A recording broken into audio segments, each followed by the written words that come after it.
With Julian on the brown note, and I'm going to keep piling on these content bits. A review of, is it The Marvels? The Marvels, the latest MCU film. Gone on at length about how absolutely dire the post-Endgame films are from both DC and Marvels. It's well documented. And everyone can see from 6 months out these films are going to fail.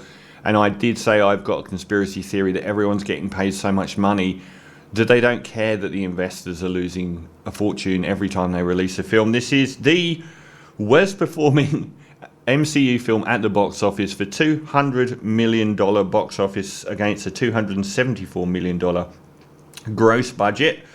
One of the only MCU films not to break even. Now, I believe that this would have been a film that would have been probably a 6 out of 10, as it got review bombed by the bro-tastic anti-women league, and the fact that I gave the first Captain Marvel film a 7.5 out of 10. I like Brie Larson, particularly her being a feminist.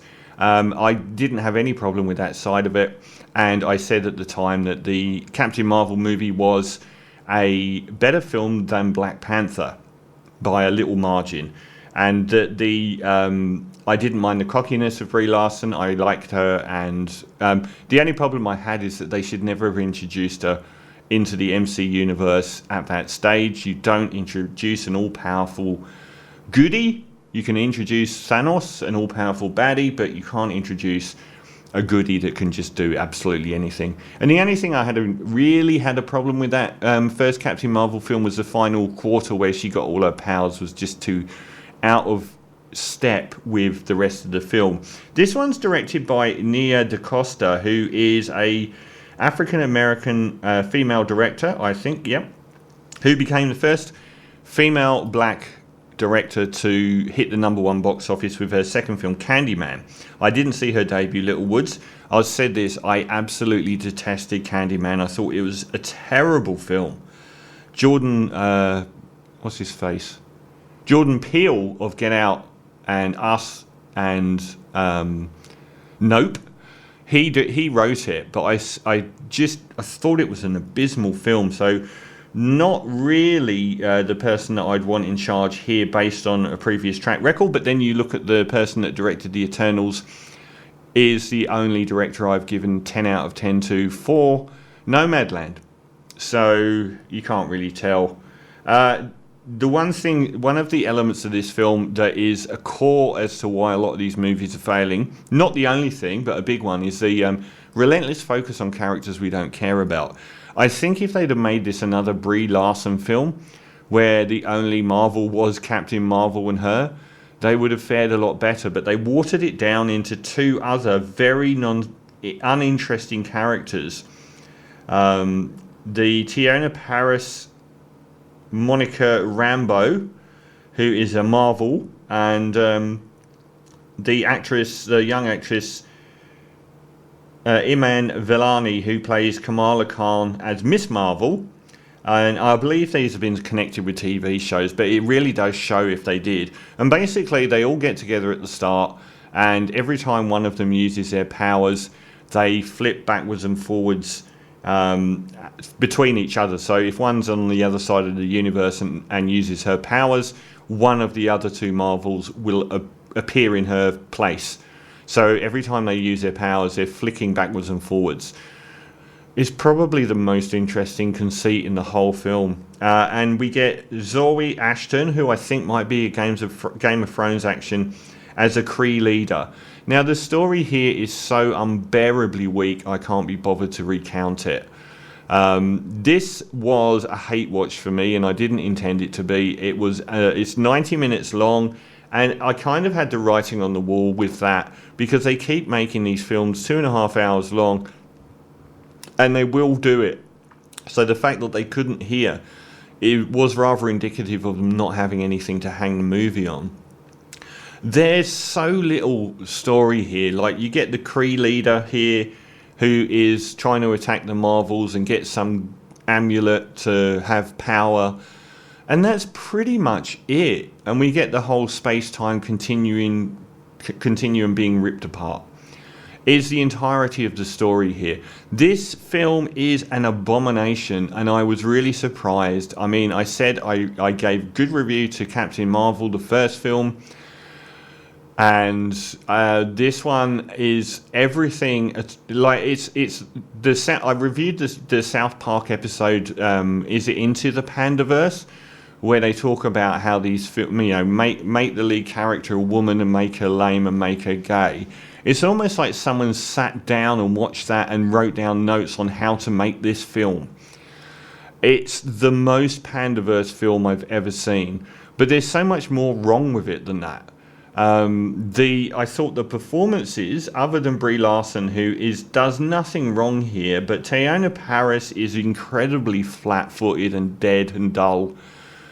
She's the daughter of the friend of Captain Marvel from the first film, and she's a bit angsty about the fact that Captain Marvel vanished and never came back. And that is really not much of a motivation for her being in the movie. She doesn't really have any purpose. And I thought Iman Vellani as the Miss Marvel character is just like this incredibly annoying puppy dog that runs around the whole movie, being super excited. And she has her family. I think they're just portrayed as an Indian family in the film, but they're gratingly superficial. It feels like a sitcom. So when they get one of those immigrant experience sitcoms where they'll have a Vietnamese family and what their life's like in America, here it feels like that for an Indian family. But it's so surface level and so superficial and without any edge in any direction that you imagine the family are going to say, oh, we don't want you being Miss Marvel, we'd rather you study to be a doctor. It's really that trite. The benchmarks of abysmal MCU post-Endgame are probably Thor 4, the Love and Thunder one, which was destroyed for its jokey tone and very tonal inconsistencies throughout. And also Antman 3, one of my worst films last year. Those films have significant things recommending them above this film. The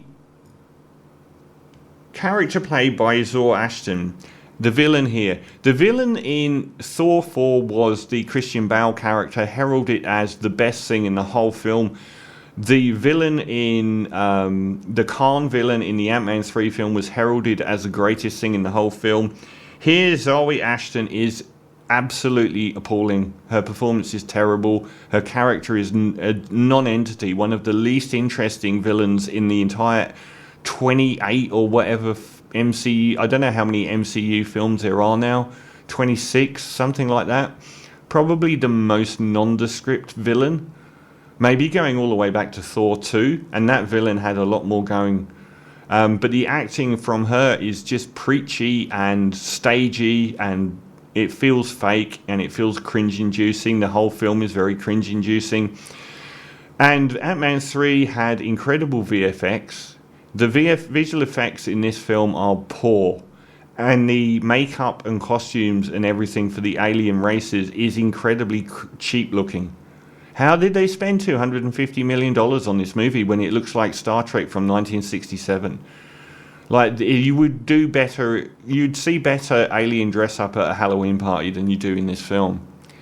There are enormous inconsistencies in what happens with the likes of, you've got these Marvel women, and this is so painfully women-centric, and I loved the feminist angle of Captain Marvel, but they make this out to just be like a girls' rom-com without any romance in it. And it really shows up when we get Valkyrie appear for 1 minute. And suddenly the whole film lifts. And she's opposite Brie Larson.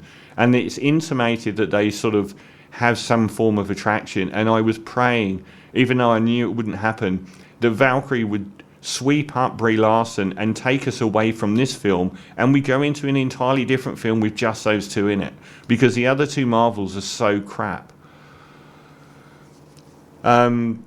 The inconsistencies in their, like the way the characters, like Brie Larson's character is continually reduced to fist fighting people and then literally flies through a sun.